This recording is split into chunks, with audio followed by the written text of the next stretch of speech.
आणि निरोप कार्यक्रमाचे अध्यक्ष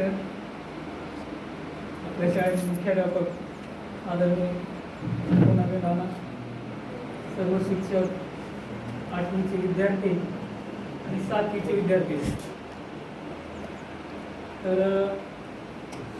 मी अहमदपूर केंद्रामध्ये मागील 4-5 वर्षापासून कार्यरत आहे. 5-6 वर्ष झालं. मी इथे येण्याच्या अगोदर चिल्का येथे मुख्याध्यापक होतो आणि गेल्या वर्षीच्या जूनमध्ये अचानक पालकामध्ये अशी भावना निर्माण झाली की आपले विद्यार्थी आता अहमदपूरला घालावे. एक टीसी जायला सुरुवात झाली शाळेच्या पहिल्या दिवसापासूनच. आणि दररोज 1-2 टेस्या जायला सुरुवात झाली. आम्ही बाहेर कुणाला सांगायला नाही. एकदा सरला फोन केला मी, असं राहिले सर, कसं करावं. त्यांनी सुद्धा फोनवर बोलले, काही पालकांना समजावून सांगितले, पण काही फायदा झाला नाही आणि टेस्या जातच राहिल्या. शेवटचा विद्यार्थी जाईपर्यंत कुणाला सांगायचं नाही असं ठरवलं होतं. आणि 8 ऑगस्ट या दिवसापर्यंत 6वी, 7वी, 8वी शून्य झाली तिथे संख्या. त्या दिवशी मी हळूच एके दिवशी म्हणलो सरला, सर एकही विद्यार्थी राहिला नाही आता 6 ते 8ला. मग सरला सुद्धा ही संधी चालून आली. त्यांनी लगेच चला गांधीला म्हणले,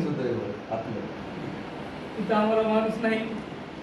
आणि दुसऱ्या दिवशी मला घेऊन आले. तिथे जे जूनचे 15 दिवस, जुलै पूर्ण आणि ऑगस्टचे 8 तारीख, म्हणजे जवळजवळ 2 महिने मला तिथं काहीच काम नव्हतं, कारण विद्यार्थीच नाही. 1ली ते 4थी पर्यंत 5 सर होते. उदळे मॅडम होत्या, त्या सकाळी मी त्यांनी शिकवायच्या 1 वाजेपर्यंत, दुपारी मी. दुपारी 1 पर्यंत मला काहीच काम राहायचं नाही. मी जाऊन फक्त खिचडी कोंडीला मध्ये द्यायची, खिचडी करायला शिकलो की चांगली. वरण सुद्धा चांगलं करायला शिकलो त्या 2 महिन्याच्या काळात. आणि इथं आल्यावर मला विज्ञान, इंग्रजी हे विषय दिले.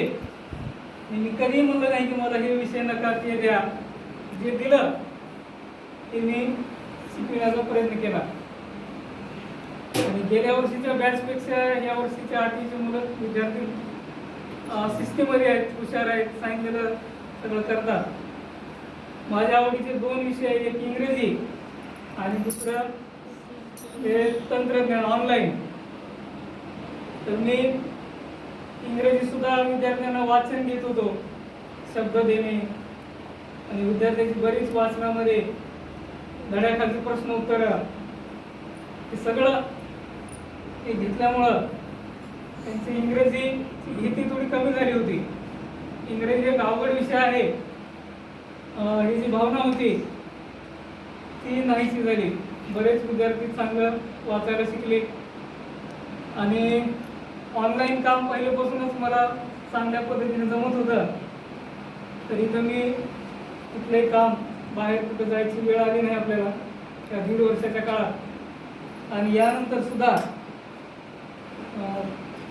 या शाळेचं कुठलंही काम मी पूर्वीसारखंच सहकार्य करीन. आणि ह्या 1.5 वर्षामध्ये मला एका कुटुंबासारखं प्रेम मिळालं शाळेमध्ये. विद्यार्थी, शिक्षक, सगळं वातावरण इथलं चांगलं होतं.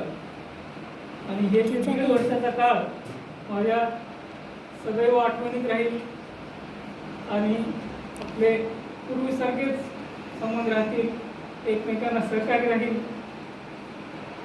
एवढं बोलून 2 शब्द